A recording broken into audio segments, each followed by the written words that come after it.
Welcome back to the It's Bigger Than Me podcast. I'm your host, Molly Trotter Gomez.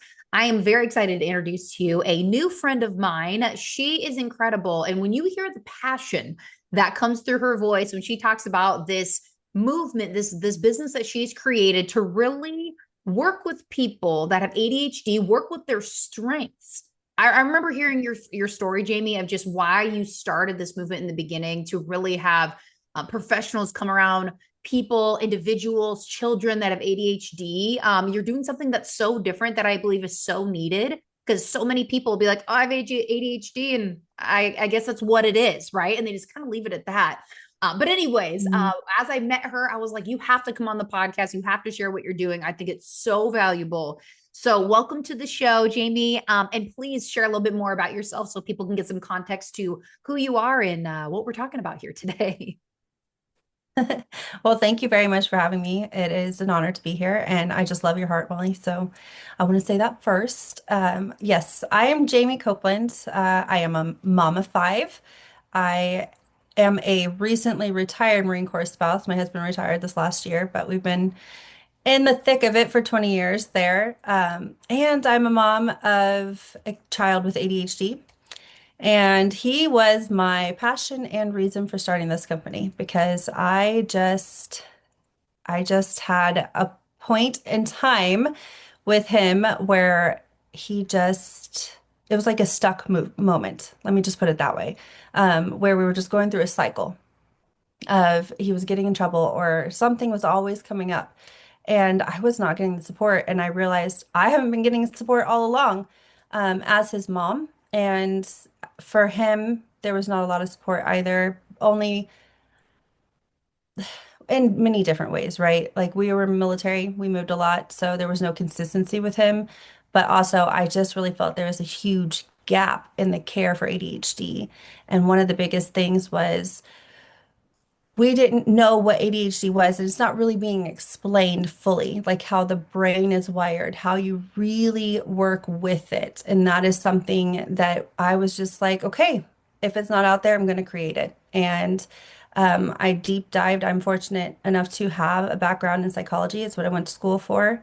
I am not a doctor, so I will put that out there. But I am passionate about psychology and I'm passionate about my kids. So I'm passionate about ADHD and helping other mamas. And I would say, even though you throw in there that you're not a doctor, just a disclaimer, the passion and the amount of years. I think when we talked earlier before we were recording, 15 years you have been Mhm. educating yourself, taking a deep dive in the space. You live it out every day.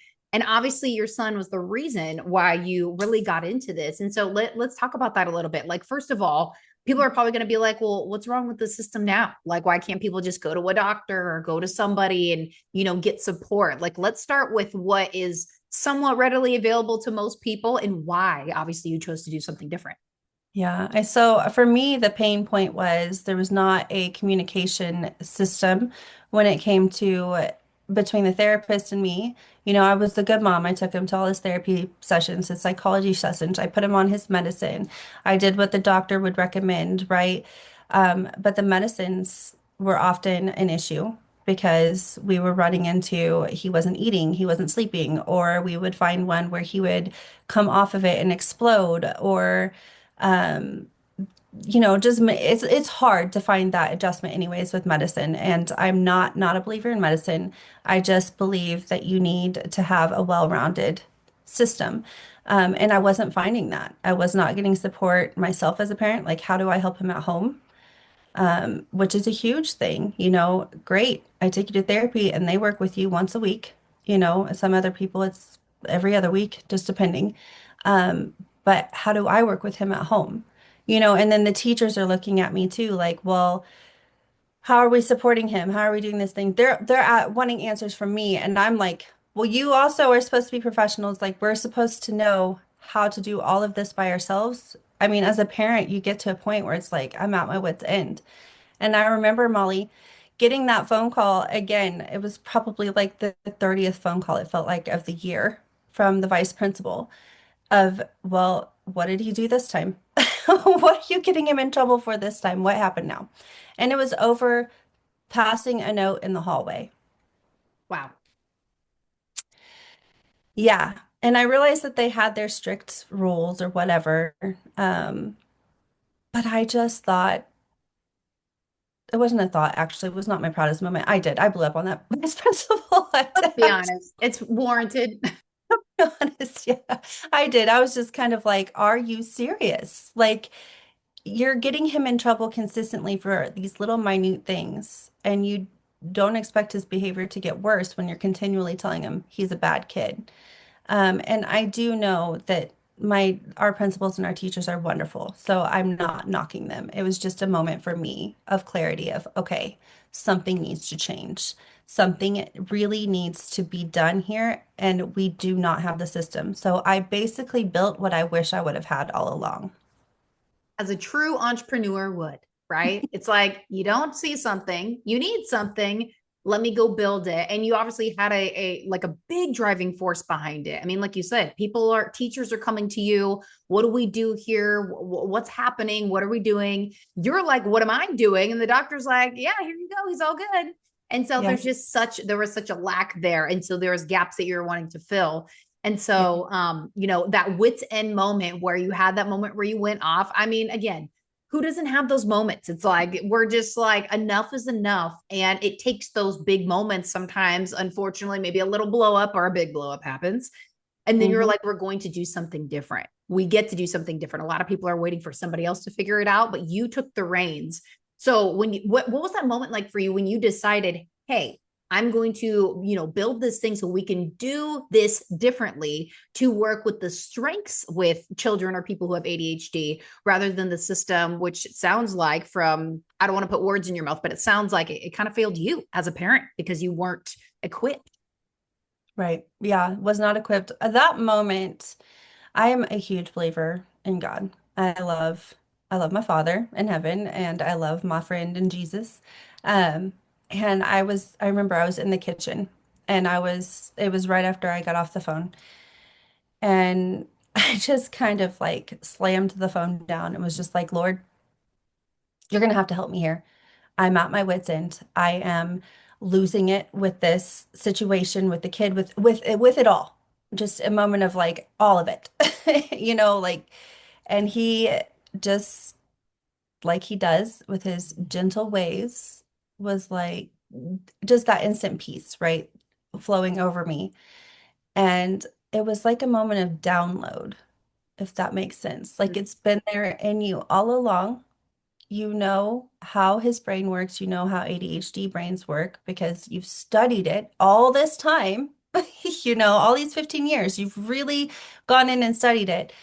And I've I've always been curious when it comes to psychology in the brain, so that was a gift. And I just heard this audible go now. And I just started writing things down. We talked about yesterday how I would carry around a little notebook. And anytime ideas would come up, I would just start writing them down. And so that's what I did. And out of that birthed Strategic U and what we are now calling the strengths based therapy system and the RISE method that we use within that, as well as our amazing network of just amazing doctors out there that are in Strategic U with us that come on live and really care. And one of the best parts about Strategic U is that every single one of us that are professionals within the Strategic U network have been touched with ADHD ourselves, either with our own child or have it ourselves as well with ADHD. We have experts that have it and can help adults, and we have experts who have children and have gone through the entire process. So that's one of my favorite things too about our company is we don't just walk it. We don't just teach it, we walk it. As you should. I mean, there's so many times where somebody has the degree or somebody has, yeah, they have the letters at the end of their name. And not that they didn't earn that, but sometimes they haven't walked it out. They don't know what that is like. Or people have the degree and they literally just don't live it. Like I always think of like a personal trainer, that goes through their certification, but they're super overweight, very unhealthy. It's like, yeah, why would I want to get support, help, leadership from you if you're not walking it out? And so I love that you have everybody that's on staff is either in it themselves some way, whether it's them personally, somebody in their family, and then they have the expertise obviously behind it. But ultimately, it's like, yes, I know there are a lot of industries where they want you to have the official documentation, right, to go through the system and to, do it right. But experience is huge. And you can birth an even better system, in my opinion, from experience than what's coming out of a textbook. I'm not saying that textbooks in school and all of that isn't valid. Don't get me wrong. But there's so much that you can learn from experience, a ton. And I want to touch on this because I love that you said this, that you carried around that book, which is Yeah. literally like just different veins of gold of when an idea comes, let me write it down. And we were talking about this before we recorded. The notes section of my phone is insane with the amount of the like downloads that I get and details that come through because you never know when it's going to come. And like you said, it came out of you. It was always in you. And it's like when you kind of look back now, my question to you is when you look back now, rather, do you see different parts of your life where God was basically preparing you like all along? Yeah, so I laugh now, right? I touched base that I'm not a doctor in psychology, right? Well, I had left school before I got to that point because I thought once I kind of, I got to a point where I was just like, I really don't know that I want to sit down and listen to people's stuff all day. I think that might drive me crazy, you know? And and I also was in the middle of having my third baby. So, there was a lot there why I left school. But I laugh at that now because it's like God was like, well, I had you go to school for psychology and learn all of this stuff so that you could raise this child with ADHD Yes. and learn all along the way because it really did teach me how to be very curious about his brain, right? And really just kind of deep dive with him. And I'm so privileged now he's 16. And it was just last week his girlfriend came to me and she said, he really loves you. He thinks a lot of you. Um, and he really feels like you are the one person that he can come to. And that touched my heart. Sorry, more than you know, because it really did. It prepared me for this time and it made me just realize like I never want another parent to ever feel alone again the way I did. And God knows my heart in that way. And I was able to raise him up in this way, and now I'm able to share it with others. And he is so strong. He's not perfect by any means. We still have our moments. Don't get me wrong, and I'm not perfect. But we really have worked in on his strengths and we've really worked in on him recognizing and identifying things and how to support those things and then from there empowering, which is our RISE method, by the way. um so yeah. That's beautiful. I mean, for a 16-year-old, young man to be like, Mom, like you're like my safe space. For him to even see, you know what? I'm not getting the support that I need. I need to go figure this out. And you took time to go figure it out because you wanted to, because you loved and cared for him that much. Obviously, that is going to be, he's going to carry that for the rest of his life. I mean, just like kudos to you because what an incredible mom you are to show him, son, I'm going to figure this out. And now, because of you walking that out, what you've created now, so you can have that ripple effect. And I would really love to even talk about when you talk about the strengths, right? A lot of people are like, here are the pitfalls and the downfalls of having ADHD, and we poke fun at it. Oh, I have ADHD. And it's like, okay, like, are you saying that because you're uncomfortable? Like, are you saying that because you're insecure? Like, why are you saying that? Rather than let's focus on the strengths. So I'd love to touch on that because I don't feel like people touch on that enough. And so if we can kind of open up that door, that would be amazing. Yeah. One of the things that really bothered me when it came to the ADHD stuff within the school, talking with doctors, talking with therapists, they all really focused on behavior. It's a behavioral issue. It's a behavioral issue. And all the studying I've done when it's come to ADHD through the years has taught me no, it is not a behavioral issue. It's what it's been seen and taught as to everybody out there, right? But it is not. There are comorbidities, excuse me, that come with ADHD that are behavioral issues like ODD, um, and well, really just ODD. And you can have some other ones out there too, but they're rare. And that's the most common one that can come along with ADHD with the behavioral issue. However, when we're solely focusing on just the behavior, well, number one, kids with ADHD hear 12,000 plus negative words against them and about their identity, which is a huge thing. Our identity is a huge thing. Who they are by the time they're 12 years old. Mm. Over 12,000 words that are negative towards their identity. So what do you think that that causes in them when it comes to, knowing that I have ADHD, I'm a problem? What do you think that causes in their teenage years? Go ahead. Yeah, Oh, you're I'm curious. asking? Okay. I'm like, I don't know if this is a rhetorical question. I mean, obviously, like probably super low self-esteem. Something's wrong with me. And then it just goes down from there because they're always being told what's wrong rather than something that they can, strengths that obviously that they can work on. Yeah. So then what do you think is going to happen by the time they're teenagers? I mean, probably pretty unruly and just like, I'll just leave it at that. Whatever unruly means to anybody. I give up. Why even try at school? Why do, A, B, C, D? Because everybody's telling me that I can't anyways. Yes. There's so many negative thoughts. And number two, that brings me to people with ADHD already have an extremely negative concept of who they are.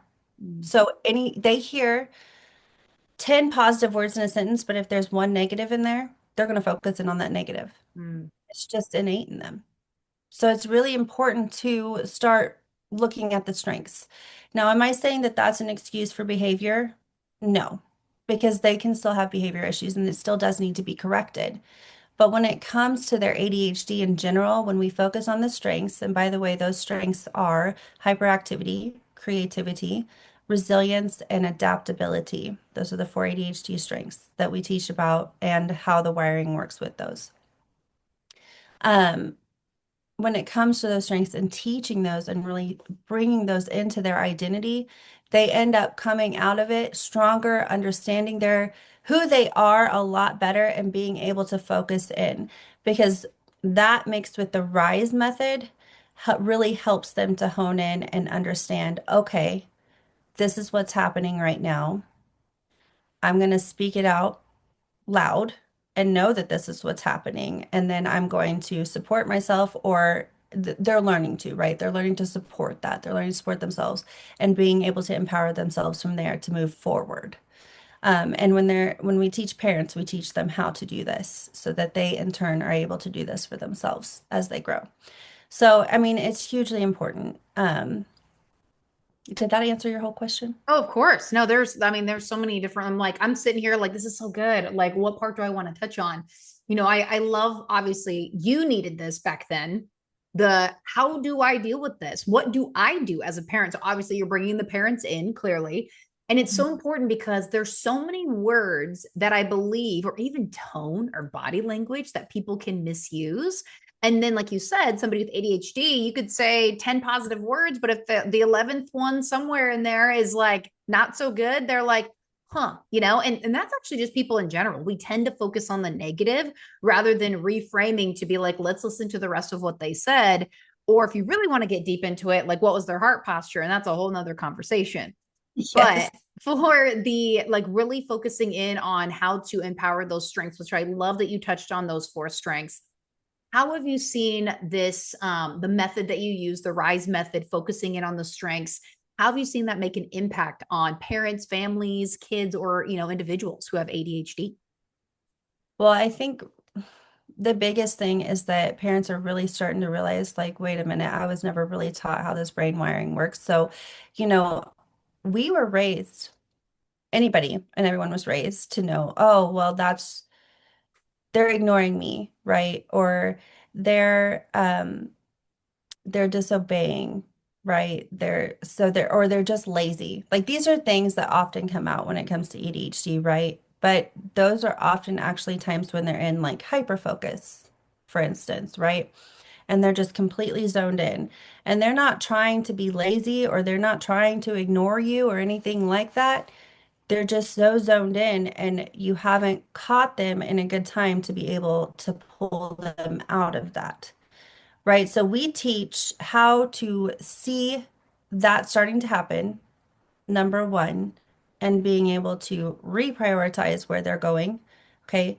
I need you to not be in hyper focus right now, or, we need to redirect you here when it's caught, before it actually starts. And we also teach, like, if they're in it and you interrupt them, here's how we gently get them out of it, right?